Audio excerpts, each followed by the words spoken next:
ఈ వార్తలు వస్తున్నాయని మనతో చెప్పి. బీఆర్ఎస్ నాయకులు కూడా జాయిన్ అయ్యారు. దత్తాత్రేయ గారు నమస్కారం. నమస్తే రోజా గారు. దత్తాత్రేయ గారు, ఇవాళ తెలంగాణ రాష్ట్రంలో 2 తెలుగు రాష్ట్రాల్లో ఆ మాటకొస్తే ఫీజుల దోపిడీ, ప్రైవేట్ స్కూళ్ళు ఒక మాఫియా నడుస్తూ ఉంది. అడ్డగోలుగా ఇష్టానుసారంగా ఒక నియంత్రణ లేకుండా ఫీజులు పెంచేసి పేరెంట్స్ని బాధేస్తూ ఉన్నారు. సో ఇదంతా చూస్తూ ప్రతిపక్షంగా మీరు విమర్శించవచ్చు. బట్ ఇప్పుడు అధికార పక్షంలో ఉన్నటువంటి కాంగ్రెస్ వాళ్ళు గత ప్రభుత్వ తప్పిదాలే ఇవి అని వాళ్ళు మీ మీదకి నెడుతున్నటువంటి పరిస్థితి ఉంది. అంటే మీ హయాంలో ప్రొఫెసర్ తిరుపతిరావు కమిటీ అనేది ఒకటి వేశారు. మరి ఆ నివేదిక ఆధారంగా దాన్ని మీరు చట్టరూపంలో తీసుకురాకపోవడం వల్లనే ఇప్పుడు జరుగుతున్నటువంటి దీనికి అంతా కూడా ఆ పాపం బీఆర్ఎస్దే అనేది కాంగ్రెస్ నాయకులు చెప్తున్నటువంటిది. మేడం, తెలంగాణ రాష్ట్రంలో ఒక సామెత ఉంది, ఆడలేక మధ్యలా అని, లేకపోతే చంపినోడే శవయాత్ర ముందర తీర్మార్ డ్యాన్స్ చేసినట్టుగా ఇవాళ రేవంత్ రెడ్డి గారు కాంగ్రెస్ పార్టీ నాయకులు అనుకుందాం కొంతసేపు వరకు, అసలు కాంగ్రెస్ నాయకుడు కాకపోయినా కూడా కొంతసేపు వరకు అనుకుందాం, కాంగ్రెస్ ముఖ్యమంత్రి కాబట్టి 2009లో విద్యా హక్కు ఒకటి చట్టం తీసుకొచ్చారు, రైట్ టు ఎడ్యుకేషన్ యాక్ట్ అని చెప్పేసి ఆర్టీఈ తీసుకొచ్చారు. దాంట్లో ఆర్టికల్ 21A ప్రకారం ప్రతి ప్రైవేట్ స్కూల్లో 25% ప్రతి పేద వర్గాలకు, ఎస్సీ ఎస్టీ మైనార్టీ వర్గాలకు, లేకపోతే తల్లి లేని పిల్లలకు, అనాథలకు, ఎవరికైనా కూడా ఫ్రీగా 25% ప్రతి ప్రైవేట్ స్కూలు యాజమాన్యం ఒప్పందం చేసుకొని ఇవాళ ఈ వర్గాలకు అక్కడ అడ్మిషన్లు కల్పించాలి. తెలంగాణ రాష్ట్రమే కాదు, దేశవ్యాప్తంగా ఎక్కడ కూడా రైట్ టు ఎడ్యుకేషన్ యాక్ట్ అనేటువంటిది 100% అమలు అవ్వట్లేదు. కేవలం విద్యార్థి సంఘాల నాయకులు కావచ్చు, ప్రజా సంఘాల నాయకులు కావచ్చు వెళ్ళి ప్రశ్నించడం, వాళ్ళ పిల్లల వరకు లేకపోతే ఇంకా కొంతమంది వాళ్ళు చెప్పినటువంటి వాళ్ళ కోసం డిమాండ్ చేసుకొని తగ్గించుకొని రావడం వరకు జరుగుతుంది తప్ప పూర్తి స్థాయిలో వాళ్ళ తెలంగాణ రాష్ట్రంలో ఎక్కడ కూడా విద్యా హక్కు చట్టం అనేటువంటిది అమలు అవ్వట్లేదు. నంబర్ 1, గతంలో అవ్వలేదు, ఇప్పుడు కూడా అవ్వట్లేదు. నేను దాని విషయంలో ఎక్కడ కూడా నేను బేషరతుగా చెప్తా ఉన్నా. అయితే ఇక్కడ ఏంటంటే ఇవాళ ఈ రాష్ట్ర ప్రభుత్వం రేవంత్ రెడ్డి గారు ముఖ్యమంత్రి కాగానే ఒక కమిటీ చేసిండు, అకునూరి మురళి గారు అని చెప్పేసి ఆయనని విద్యా హక్కు కమిషన్కు చైర్మన్గా పెట్టి, ఆ విద్యా కమిషన్ చైర్మన్గా పెట్టి ఒక కమిటీ చేశారు. ఆయన ఆశ్చర్యపోయేటువంటి నివేదికలు సమర్పించండి. ఏమన్నాడు, తెలంగాణ రాష్ట్రంలో ప్రైవేటు స్కూళ్ళ ఫీజులు చాలా ఎక్కువ ఉన్నాయి అన్నాడు. సంతోషం, యాక్సెప్ట్ చేశారు. నివారణ చర్యలు ఏమైనా చూయించిండా అంటే ఒక్క నివారణ చర్యలు కూడా చూయించలేదు. ఒకటి నంబర్ 1. నంబర్ 2 ఏంటంటే పోనీ ఉల్టా చోరు కొత్త వాళ్ళకు దాండే అన్నట్టుగా ప్రభుత్వ రంగ స్కూళ్ళల్లో పనిచేస్తున్న అధ్యాపకులకు గంతగానం జీతాలు ఇస్తారా? అసలు అధ్యాపకుల జీతాలు 3 లక్షలు కూడా ఉన్నాయి కొంతమందికి. అసలు అంతగానం జీతం ఇవ్వద్దు, వాళ్ళు చేస్తున్న చదివింది, చెప్తున్న చదివింది, వాళ్ళకి జీతాలు తగ్గించాలనేటువంటి ఒక ఉపాధ్యాయుల యొక్క జీతభత్యాల పైన అవమానకరమైనటువంటి కామెంట్ చేసినటువంటి కమిషన్. రెండోది, సరే రేవంత్ రెడ్డి గారికి నచ్చకో నువ్వు కమిషన్ నుంచి రాజీనామా చేయవా అని చేపిచ్చేసి ఆయన పోయిన తర్వాత వాళ్ళ ముఖ్యమంత్రి గారు ఏం చేస్తున్నారంటే, ఆయన ఉన్నప్పుడు చేస్తే ఆయనకు చెడ్డ పేరు వస్తుంది అనుకున్నాడు ఏమో కానీ ఇప్పుడు ఆయన పోయిన తర్వాత ఆయన చెప్పినటువంటి అన్ని కూడా అమలు చేస్తున్నాడు. ఎట్లా చేస్తున్నాడు?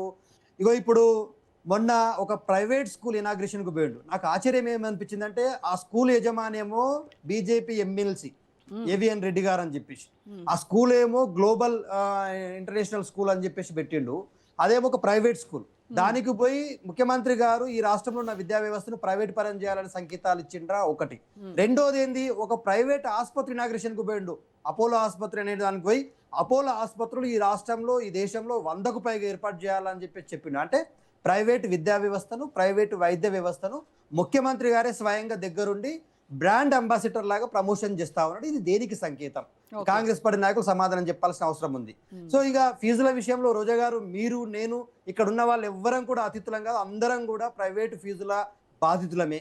ఇవాళ నాకు ఒక పాప, ఆ పాపకు సంవత్సరం స్కూల్ ఫీజు 1,28,000 ఉంది. ఎవరికి చెప్పుకుంటాం చెప్పు? మేము పేరుకు నాయకులమే కానీ స్కూల్ ఫీజులు తగ్గించుకోవడం విషయంలో కానీ ఆ యాజమాన్యాలతో మాట్లాడి వాటిపైన ఒక కమిషన్ వేయడం కానీ, లేకపోతే పేరెంట్స్ కమిటీ కానీ, లేకపోతే ప్రైవేట్ స్కూల్ ఫీజుల నియంత్రణకు ఒక ప్రత్యేకమైనటువంటి రెగ్యులేషన్ చట్టం కానీ తీసుకురావడంలో ప్రభుత్వాలు విఫలమవుతూనే ఉన్నాయి. ఫీజులు నిర్ణయించేందుకు ప్రభుత్వ ఆధ్వర్యంలో స్వతంత్రంగా ఒక రెగ్యులేటరీ కమిషన్ ఇప్పటివరకు ఈ రాష్ట్రంలో ఏర్పాటు చేయలేదు. గతంలో చేయలేదు, ఇప్పుడు చేయలేదు. ప్రతి సంవత్సరం యథేచ్ఛగా ఫీజులు పెంచుకుంటూ పోతూ ఉంటే అసలు అడిగేటువంటి నాదురు లేదు. స్కూల్ వసూలు చేసేటువంటి ట్యూషన్ ఫీజులు అంటారు, పుస్తకాలు అంటారు, యూనిఫామ్లు అంటారు, ట్రాన్స్పోర్ట్ అంటారు, ఛార్జీల విషయంలో బాదుతుంటే తల్లిదండ్రులు లబోదిబం అంటా ఉన్నారు. స్కూళ్ళు ప్రారంభమవుతా ఉన్నాయంటే అప్పో సప్పో చేసి స్కూల్ ఫీజు కట్టాలా, ట్యూషన్ ఫీజు కట్టాలా, ట్రాన్స్పోర్టేషన్ బస్ ఫీజు కట్టాలా, మళ్ళా బుక్స్ కొనియాలా, యూనిఫామ్ కొనియాలా, ఇవన్నీ అదనం ఖర్చులు. కొన్ని ప్రైవేట్ సంస్థలు అయితే వాళ్ళే అన్ని, ఇక్కడనే స్కూల్ యూనిఫామ్ ఉంటుంది, అక్కడనే పుస్తకాలు అమ్ముతారు, అక్కడనే బస్ విషయంలో డిస్కౌంట్ మాట్లాడుకొని ఇంతైతే గింత అని చెప్పేసి బస్ ఫీజు నియంత్రించుకోవాలా, కట్టుకోవాలా. సో ఇట్లా ఒకేసారి భారీ మొత్తంలో అడ్వాన్సులుగా వసూలు చేసుకుంటూ ప్రభుత్వం వీటిపైన ఒక్కరోజు కూడా చర్యలు చూపదు.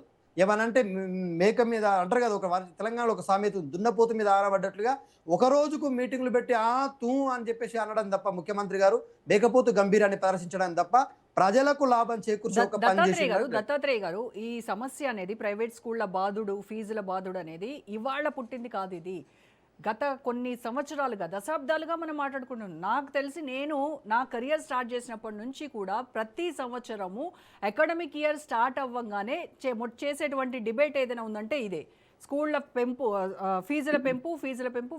ప్రభుత్వాలు ఏదైనా కూడా ఈ సొల్యూషన్ మాత్రం రావట్లేదు.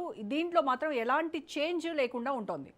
డైరెక్ట్గా మేడం ప్రభుత్వ పెద్దలే ప్రైవేట్ స్కూల్ యాజమానులకు సంఘం ఉంది. ఆ ప్రైవేట్ స్కూళ్ళ యజమానులు అందరూ కలిసి ఒక ప్రెసిడెంట్ని, ఒక జనరల్ సెక్రటరీని, ఒక ట్రెజరర్ని, ఇట్లా ఒక సంపూర్ణమైనటువంటి కమిటీ వేసుకొని ప్రభుత్వంతో లోపాయికార ఒప్పందాలు చేసుకుంటారు. ప్రభుత్వంలో విద్యాశాఖ మంత్రి ఇవాళ రేవంత్ రెడ్డి గారు ఉన్నారు, ముఖ్యమంత్రి. బీఆర్ఎస్ హయాంలో కూడా ఇలాంటివే కదా, ఇదే పీడిఎస్యు, నేను బీఆర్ఎస్ నాయకుడిగా కూడా నేనేమంటున్నా అంటే, గత ప్రభుత్వం కూడా ఫీజుల నియంత్రణ విషయంలో ప్రైవేట్ స్కూళ్ళ యొక్క ఫీజులను కంట్రోల్ చేయడంలో, తగ్గించడంలో, ప్రతి సంవత్సరం పెరుగుతున్న పర్సెంటేజ్ల విషయంలో నియంత్రించడంలో కొంతవరకు విఫలమైంది. నేనేమో వెనకేసుకొస్తానండి బీఆర్ఎస్ ని. కానీ మేము ప్రత్యామ్నాయ ఏర్పాట్లు చేసినాం. పేద వర్గాలకు ఈ ఫీజుల భారం నుంచి తగ్గించాలంటే చట్టంలో ఉన్న లోపాలే కావచ్చు, లేకపోతే చట్టం తీసుకొచ్చిన వాళ్ళే దాన్ని కాపాడుకుంటూ ఆ ప్రైవేట్ స్కూల్ అని వెనకేసుకొస్తున్నారు. కాబట్టి గతంలో 2009లో అంటే కాంగ్రెస్ హయాంలో వచ్చింది చట్టం తెచ్చిర్రు.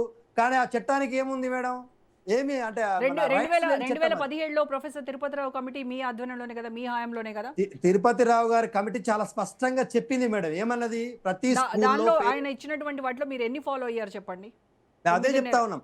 ప్రభుత్వాలు ప్రైవేట్ స్కూళ్లను నియంత్రించడంలో విఫలమైతే ప్రత్యామ్నాయ ఏర్పాట్లు చేయాలని చెప్పారు. మేము గతంలో 210 రెసిడెన్షియల్ ఎడ్యుకేషనల్ ఇన్స్టిట్యూషన్స్ ఉంటే వాటిని మేము 1100 పైచిలకు పెంచినాం. ఏం చేయగలిగినాము, ప్రైవేటు స్కూళ్ళకు పంపకుండా ఆయన ప్రభుత్వ స్కూళ్ళకు పంపండి, మన బడి బాట అని చెప్పేసి, మన బడి అని చెప్పేసి, ఇట్లా బడి కోసం అని చెప్పేసి 7,800 కోట్లు ప్రత్యేకంగా ఖర్చు పెట్టి విద్యా కోసం ప్రత్యేకంగా మేము ప్రభుత్వ స్కూల్ విద్యా వ్యవస్థను ఎంకరేజ్ చేయాలనేటువంటి ప్రయత్నం చేసినాం.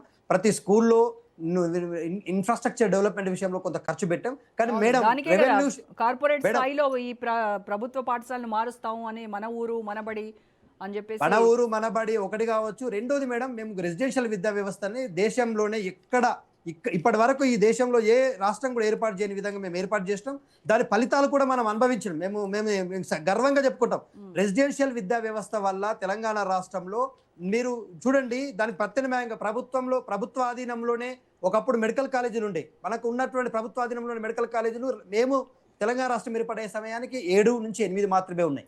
కానీ కేసీఆర్ గారు దూరదృష్టితోని 26 మెడికల్ కాలేజీలు ఏర్పాటు చేసిండు ప్రత్యేకంగా ప్రభుత్వ ఆధీనంలో. ప్రతి జిల్లాకు ఒక మెడికల్ కాలేజ్ ఉంది.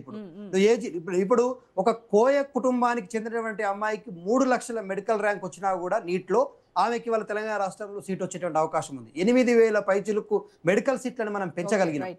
మెడికల్ విద్యా వ్యవస్థను డెవలప్ చేసినాం. ఇంజనీరింగ్ విద్యా వ్యవస్థను మేము కాలేజీలు తగ్గించినాం, కొరడా విధించినాం. మేము ఇంజనీరింగ్ కాలేజీలను 280 నుంచి 170కి తగ్గించినాం. మేము మా ఆయంలో కాలేజీలన్నిటి మీద కొరడా విధించడం, ఇంజనీరింగ్ కాలేజీలను పూర్తి స్థాయిలో సమూలంగా మార్పులు తీసుకొచ్చినాం. అట్లాగే రెసిడెన్షియల్ విద్యా వ్యవస్థను స్కూల్ నుంచి జూనియర్ కాలేజ్ నుంచి డిగ్రీ కాలేజీకి అప్గ్రేడ్ చేసి, సో అదే స్థాయిలో విదేశాలకు వెళ్ళేటువంటి విద్యార్థులకు 20 లక్షల రూపాయల ఆర్థిక సాయం చేసి, పేద వర్గాల విద్యార్థులు కూడా ఎస్సీ ఎస్టీలు అయితేనేమో అంబేద్కర్ ఓవర్సీస్ అని, బీసీలు అయితేనేమో మహాత్మా జ్యోతిబా ఫులే ఓవర్సీస్ లోన్ అని చెప్పి దాంట్లోనే వెనుకబడినటువంటి ఈడబ్ల్యూఎస్ వర్గాలకు కూడా అవకాశాలు కల్పించినాం. సో ఇక ఇంత పెద్ద ఎత్తున మేము రెవల్యూషనరీ యాక్టివిటీస్ తీసుకొచ్చినాం. నూతనంగా ఒక మహిళా విశ్వవిద్యాలయాన్ని కూడా ఏర్పాటు చేసినాం కోటిలో.